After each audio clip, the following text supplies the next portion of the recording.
정치 뉴스의 넘버원 국회 라이브 원입니다. 시청자 여러분 안녕하십니까?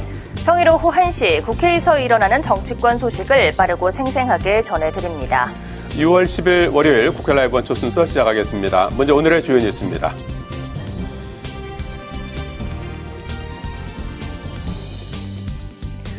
원구성을 위한 본회의가 오후 5시에 열릴 예정입니다. 민주당은 협상을 거부하면 단독으로라도 진행하겠다고 압박했고 국민의힘은 오후에 의원총회에서 대응 방안을 논의하기로 했습니다. 60 민주항쟁 제37주년을 맞아 여야 지도부가 기념식에 참석했습니다. 민주주의 발전과 협치를 위해 노력하겠다고 한 목소리를 냈습니다. 국민의힘은 야당의 방송 3법 개정안 추진을 막기 위한 연석회의를 열어 대응 방안을 논의했고 민주당은 당대표의 대선 출마 1년 전 사퇴 규정에 예외를 두는 당원 개정안을 의결했습니다. 지난달 30일 22대 국회가 시작한 이후 지난주까지 여야는 북한의 오물풍선 피해 보상법을 비롯해 200개가 넘는 법안을 발의한 것으로 집계됐습니다. 네, 여야가 22대 국회 원구성을 두고 대립하고 있습니다. 민주당은 오늘 오후에 본회의를 열고 상임위원장을 단독 선출하겠다는 방침인 반면에 국민의힘은 강력하게 반발하고 있는 상황입니다. 국회 본회의 키를 쥐고 있는 우원식 국회의장도 오늘 본회의 의지가 강한 것으로 알려졌는데요. 취재기자 연결해 자세한 소식 살펴보겠습니다. 김동길 기자. 네, 국회의사당입니다. 여야가 원구성을 두고 여전히 평행선을 달리고 있는데 오늘 본회의 열릴 수 있을까요? 네, 국회법에서 규정하고 있는 원구성 시한이 지남에 따라 그동안 국민의힘을 압박해온 더불어민주당은 오늘 본회의를 예고했습니다. 오늘 본회의가 늦어질 수는 있지만 우선 개의 시간이 오후 5시로 공지가 돼 있는 상황인데요. 여야는 국회의원 비율에 따른 상임위원장을 더불어민주당이 11, 국민의힘이 7로 잠정 합의한 상황입니다. 하지만 국회 운영위와 법사위, 과방위 3개가 쟁점인데요. 민주당은 지난 7일 운영위와 법사위, 과방위를 포함한 11개 상임위원장과 위원 명단을 제출해 놓은 상태입니다. 국민의힘은 그동안 국회 관례를 주장하면서 3개 상임위원장직을 포기할 수 없다는 입장인데요. 국민의힘은 오늘 오후 3시에 의원총회를 열고 대응 방안을 논의할 예정입니다. 민주당은 국민의힘의 입장 변화가 없으면 오늘 오후 5시에 본회의를 열어 민주당 몫의 상임위원장을 모두 선출한다는 방침인 것으로 전해지고 있습니다. 자, 김동길 기자, 국회 본회의 키를 쥐고 있는 우원식 국회의장의 의중도 중요할 것 같은데요. 우원식 의장의 입장은 어떻습니까? 네, 우원식 국회의장은 오늘 본회의가 열려야 한다는 입장인데요. 우 의장이 지난 5일 당선 인사에서 여야 합의가 안 되면 헌법과 국회법을 중시하겠다고 강조를 한 바가 있고요. 또 상임위원 명단 제출을 국회법에 따른 시한인 지난 7일 자정까지로 못을 박았기 때문에 이런 발언들을 보면 국민의힘의 반발이 있더라도 본회의를 열 것으로 보입니다. 또 어제 기자들과 만나서 오늘 국회 본회의 개의 여부에 대해서 본회의를 여는 게 맞다고 생각한다. 국회법이 정한 절차가 지켜지지 않는 것은 유감스러운 일이라면서 국민의힘의 의원총회를 지켜보겠지만 국회의장 입장에서 무작정 기다릴 수만은 없다고 강조해서 오늘 본회의 개의에 힘을 더 실었습니다. 네, 김동길 기자, 여야가 원구성을 두고 이견을 좁히지 못하는 건 법사위와 운영위를 누가 차지하느냐 때문일 텐데요. 무슨 이유 때문일까요? 네, 먼저 민주당의 입장에서는 지난 21대 국회를 반복하지 않겠다는 강한 의지로 볼 수 있는데요. 지난 21대 국회에서 압도적인 과반 의석을 갖고 있음에도 불구하고 민주당이 추진한 법안들이 법사위에서 지연되고 또 대통령실에 대한 현안 질의를 위해 운영위 소집을 요구했지만 위원장을 맡고 있는 국민의힘의 반대로 열리지 못한 경우가 많았습니다. 여기에 쟁점 법안들은 대부분 법사위에서 법안 처리가 안 돼 본회의 직부의와 신속 처리한 건 패스트트랙으로 국회 본회의에 상정돼 처리가 됐는데요. 이에 따라 대통령이 거부권을 행사한 법안이 무려 14개나 됐습니다. 그런데 22대 총선에서 민주당을 비롯한 범야권이 192석으로 압도적인 승리를 했는데 그렇다 보니 민주당은 총선 민심을 받들겠다면서 21대 국회 이런 과정들을 반복하지 않겠다는 의지로 볼 수 있고요. 국민의힘 입장에서는 본회의 진행 결정권을 갖고 있는 국회의장과 여기에 법사위원장과 국회 운영위원장까지 야당이 독식을 하면 견제와 균형이 무너진다, 의회 독재다라고 주장하면서 반드시 지켜내야 한다고 주장하고 있습니다. 또 다른 쟁점인 과방위는 여야가 원구성 협상을 통해 합의에 이른다면 지난 21대 국회처럼 여야가 1년씩 나눠받는 방식 정도에서 합의를 할 수 있을 것으로 예상해 볼 수 있습니다. 한편 오늘이 60민주항쟁 37주년이 되는 날인데요. 여야 지도부가 오늘 60민주항쟁 기념식에 참석했습니다. 국민의힘에서는 황우여 비상대책위원장이, 더불어민주당에서는 박찬대 원내대표가 참석해서 대통령 직선제를 이끌어낸 6월 항쟁의 의미를 되새겼습니다. 지금까지 국회에서 전해드렸습니다.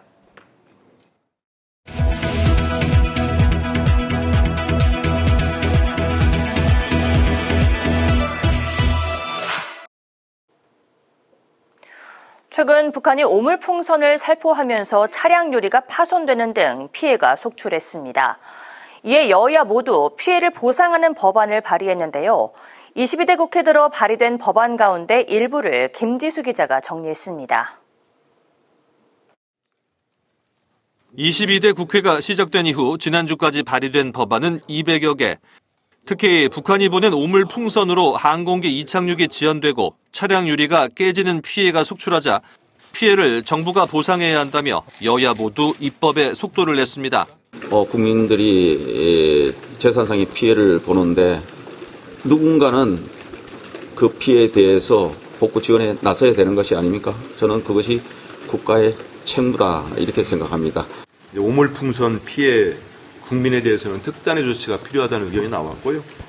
관련해서 접경 지역 및 국민 피해 보상 법안을 이에 따라 여야가 나란히 민방위 기본법 개정안을 발의한 상황.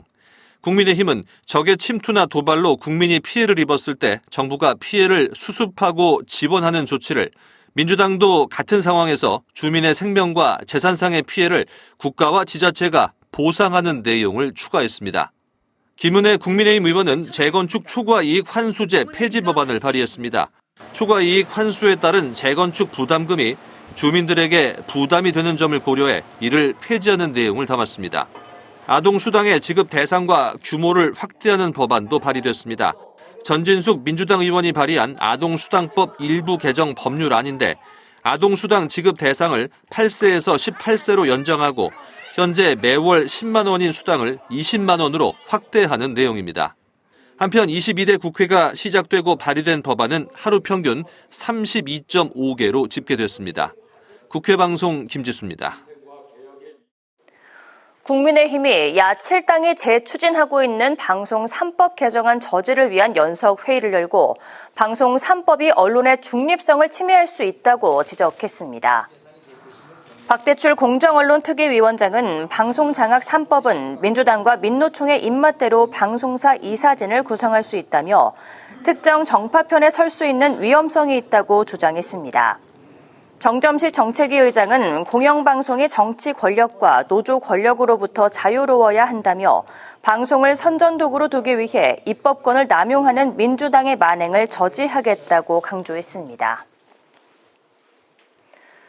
더불어민주당이 최고위원 회의에서 당대표 사퇴 시한 규정에 예외를 둘 수 있는 당원 개정안을 의결했습니다. 이해식 대변인은 당대표와 최고위원이 대선에 출마하려면 1년 전 사퇴해야 하는 조항은 남기는 대신 상당하고 특별한 사유 시 당무의 의결로 시한을 조정하도록 했다고 설명했습니다. 이번 개정은 기존 조항의 완결성이 부족하다는 판단에 따라 이루어졌다며 그동안 대통령 후보자 선출 규정에는 예외 조항이 있었는데 당대표 사퇴 규정에는 예외 조항이 없었다고 덧붙였습니다. 조국혁신당이 다음 달 20일 전당대회를 열고 새 지도부를 선출합니다. 전당대회에서는 당대표와 최고위원 2명을 뽑을 예정입니다. 혁신당은 당대표가 지명하는 지명직 최고위원과 황운하 원내대표까지 5인 체제로 지도부를 구성할 계획이라고 밝혔습니다. 제3회 대한민국 유아숲 교육대회가 국회에서 열렸습니다. 산림청과 국회의원 위성군 의원실 한국숲유치원협회가 주관한 이번 행사는 영유아 숲교육과 생태 전환교육의 중요성을 널리 알리는 의미에서 마련됐습니다. 유아숲 체험마당 등 다양한 프로그램이 진행됐으며 위성군 김기현, 이성건 의원 등이 참석해 6월 9일을 어린이 숲 날로 제정할 수 있도록 노력하겠다고 약속했습니다.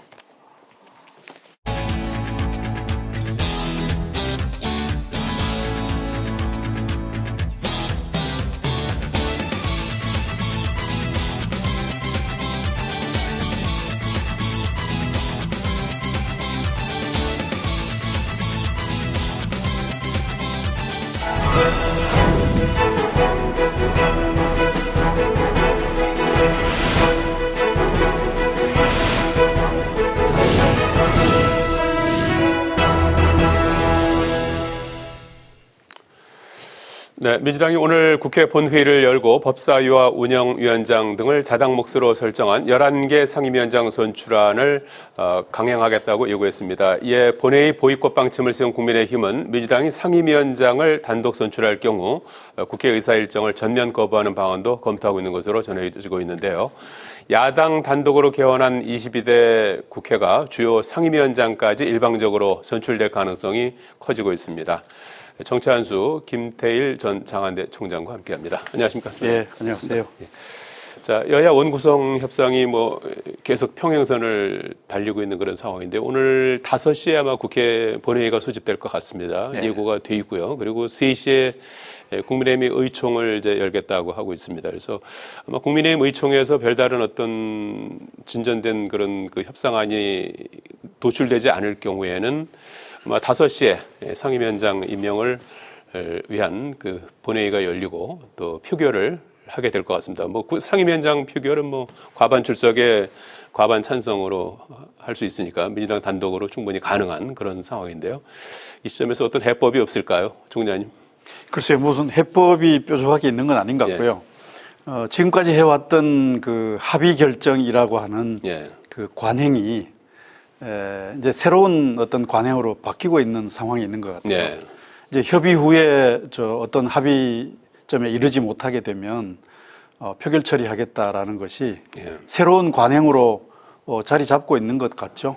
벌써 상임위를 둘러싼 갈등이 이번만 아니고 그 전 국회 개원 때마다 이제 되풀이 되었던 일이라서 이제 새로운 관행에 정착에 좀 고민을 하면서 뭔가 바람직한 방안이 뭔지를 좀 고민을 해야 될 것 같아요. 왜냐하면 이제 지금 여당이 또 다음엔 야당이 될 수 있고 또 지금 소수당이 다음에 다수당이 될 수 있지 않습니까? 그래서 협의 후에 합의점을 찾지 못했을 때 다수 표결 처리한다라고 하는 새로운 관행에 저는 동의를 하는 것도 좋지 않겠느냐 싶어요. 항상 다수파가 다수파인 건 아닐 테니까 말이죠. 네.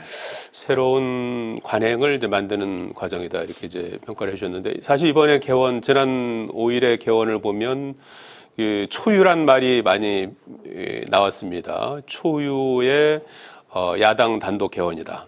초유의 개원식에 여당이 불참한 것이다. 어떻게 보면 동전의 양면 같은 그런 표현이지 않습니까? 그래서 우원식 의장이 이제 5일에 이제 선출이 됐고요. 어떻게 보면 이번에 첫 그 원구성이 정치력을 이제 처음 시험하는 시험대가 된 것 같은데 우원식 의장의 역할은 어떠해야 된다고 보십니까? 이 시점에서요? 결국 국회의장의 역할은 법적으로 정해져 있는 것이 있습니다만은 그러나 수기죠, 수기 절차.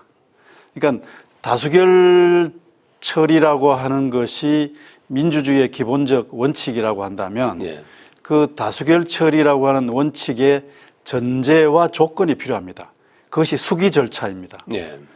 소수파 의견을 듣고 또 함께 토론하고 뭔가 좀 공통점을 찾을 수 있으면 함께 찾는, 타협하고 조정하는 이러한 절차가 사실은 민주주의의 다수결 원칙보다도 더 중요한 전제라고 볼 수가 있습니다. 국회의장은 이제 그런 역할을 해야 되리라고 봅니다.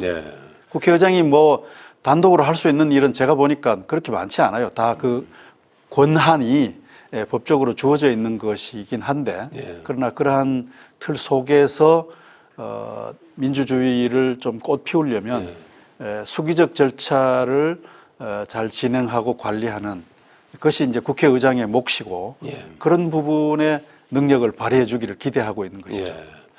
5일에 이제 첫 그 개원이 있었고요. 7일까지가 법적 그 시한이었지 않습니까? 상임위 구성을 이제 첫 개원 후 이제 사흘 내에 이제 하도록 돼 7일이었고 오늘 10일 아닙니까? 그리고 오늘도 좀 원래는 이제 한 2시쯤에 본회의가 열리는데 5시에 이제 본회의를 소집해 놓은 그런 상황인데 이 정도면 충분히 수기가 이루어졌다고 볼 수 있을까요? 아니면 좀 더 있어야 된다? 날짜는 저는 법적으로 정해져 있는 것이니까 지키는 것이 좋다고 생각해요. 다만 이제 그 날짜에 이르는 기간이 사실은 뭐 충분했지 않습니까? 선거 이후에.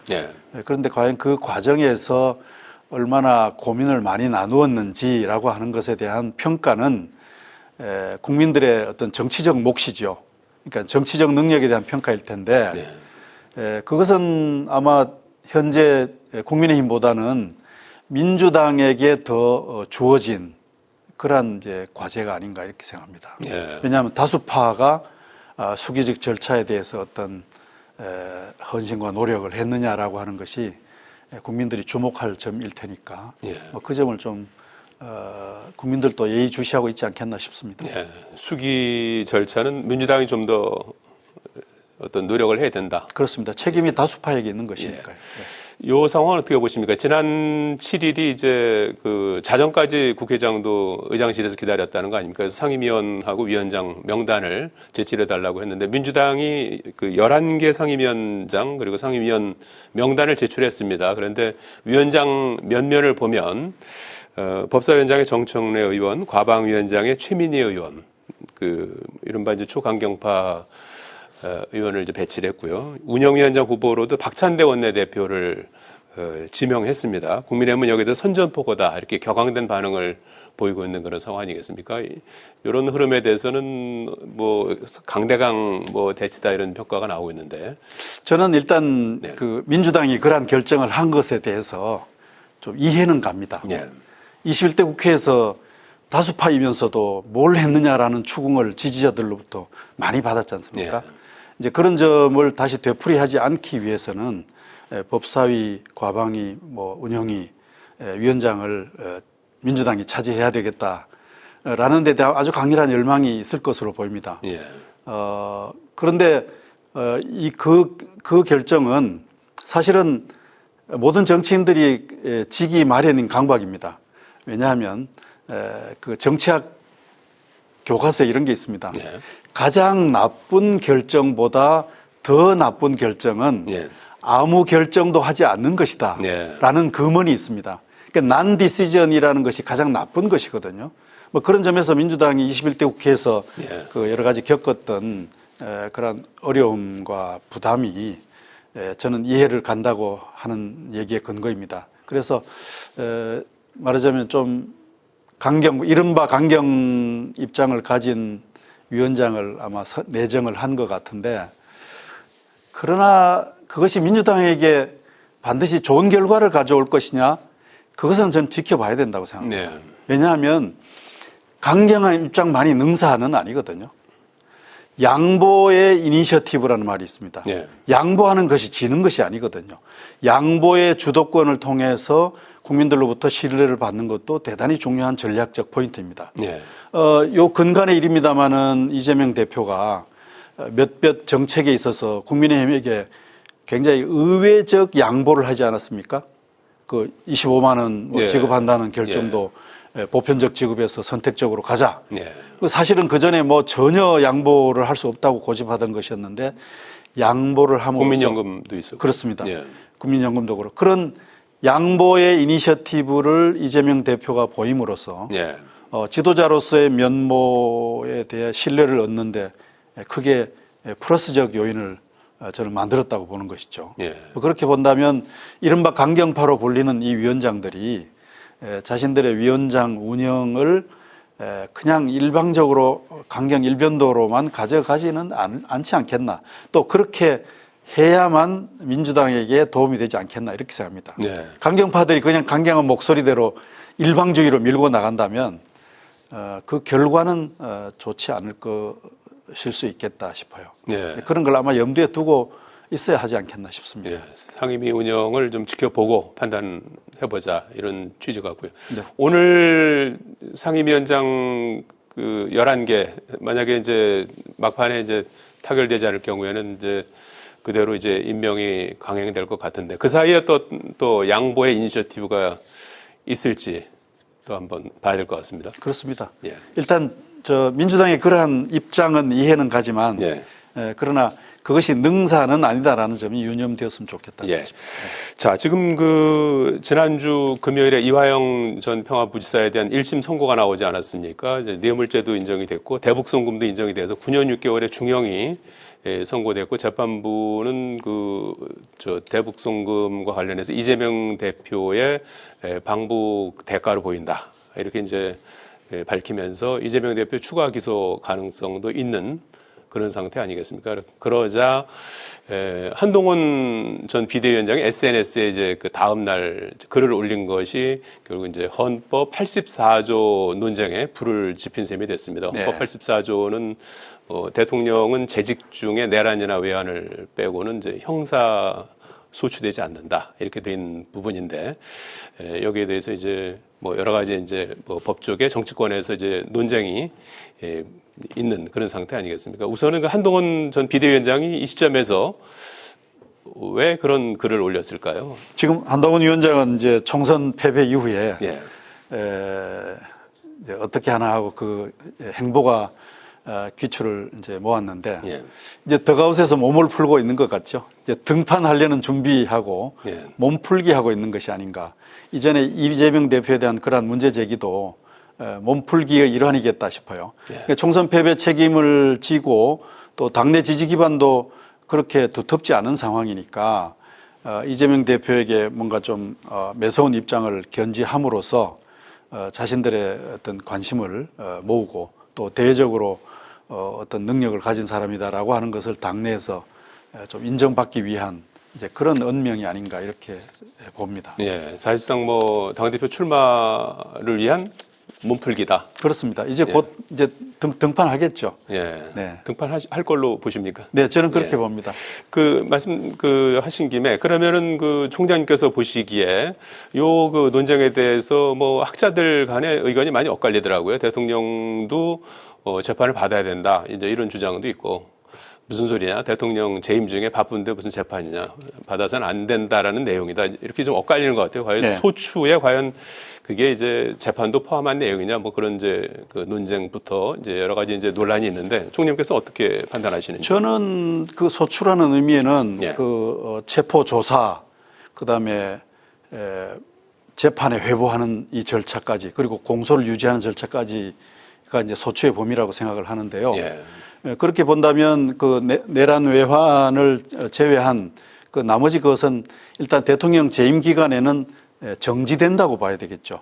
그것이 뭐 없던 걸로 되는 것이 아니라 정지되는 것이고 그런 점에서 저는 이제 그 한동훈 그 전 위원장의 예. 주장에 동의하지 않습니다. 그런데 저는 중요하게 생각하는 것이 그 소추의 의미가 적실하냐 아니냐는 사실 별로 중요하지 않다고 봅니다. 한동훈 위원장이 다시 등판을 위해서 몸을 풀면서 다시 또 이재명 비판, 이재명 견제를 제시한다고 하는 것이 저는 주목할 만한 대목이라고 보고 그런 점은 한동훈 위원장의 지혜로운 정책 전략이라고 저는 생각하지 않습니다. 지난번 선거 때 한번 돌이켜 보십시오. 네. 그 이재명 조국 비판 내세우고 586 심판론으로 일관하다가 총선에 패배했다라는 주장이 당 내에서도 있지 않습니까? 이제 집권 여당의 이제 대표가 되려면 정말로 집권 여당이 안고 있는 문제를 어떻게 해결해 나갈 것인지 또 전체 국정의 중요한 한 축으로서 그 책임 있는 비전을 어떻게 보일 것인지 하는 것에 대해서 조금씩 이렇게 뭐 자기 실마리를 보여주는 것이 순서가 아닌가 싶은데 이재명 공격부터 시작하는 것이 저는 별로 지혜로운 그 전략이 아니다라고 저는 생각을 합니다. 그런데 요 전번에 있었던 예를 들면 뭐 지구당 부활이라든지 뭐 어떤 정책적 비전 개혁의 과제들이 제시가 됐지 않습니까? 그런 거는 뭐 그 의견이 맞건 틀리건 간에 좋은 의제 전략이라고 저는 생각을 합니다. 근데 이번에 이렇게 이재명 욕하는 것은 뭐 본인한테 좋지 않다고 저는 판단을 합니다. 또 이재명 대표 비판이냐? 네, 그렇습니다. 좀 새로운 다른 아젠다를 들고 나왔으면 좋겠다. 아주 비중 있는 자리 아닙니까? 집권 여당의 대표를 희망한다는 것은. 네. 그러려면 좀 미래지향적이고 긍정적이고 정말로 의미 있는 네. 그런 의제를 보여주는 것이 저는 성공의 열쇠가 아닌가. 뭐 제가 당사자에게 이런 말씀을 드릴 자격이 있는지 모르겠습니다. 네. 그렇게 생각합니다. 알겠습니다.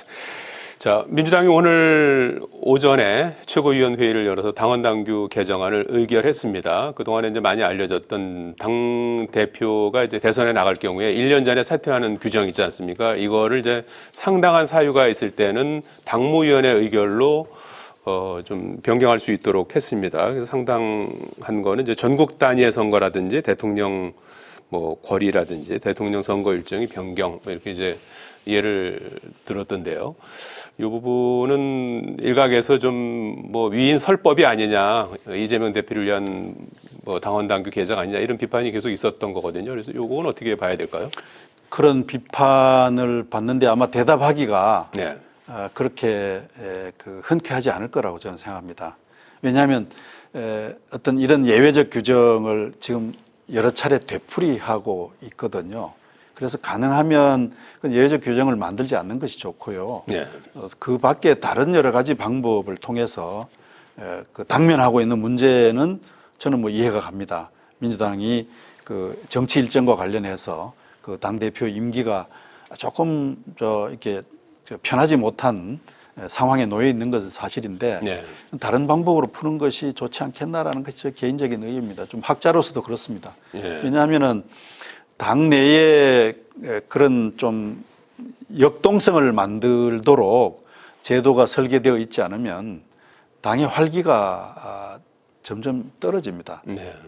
활기가 떨어지게 되면 당 전체의 대외적 역량과 신뢰성이 높아지기가 쉽지 않습니다. 그래서 그 역동성과 다양성이 좀 실현될 수 있도록 그런 룸을, 그런 여지를 만들어주는 제도적 설계, 또 그런 틀이 필요하지 않을까. 그것이 궁극적으로는 민주당에게 이득이 되지 않겠나라는 생각을 해봅니다. 예, 당원 당규의 어떤 잦은 변경은 역동성이라든지 다양성을 좀 떨어뜨릴 수 있다 이런 이제 우려군요. 그렇습니다. 네, 다양한 여러 사람들이 안에서 토론하고 의견을 개진하면서 네.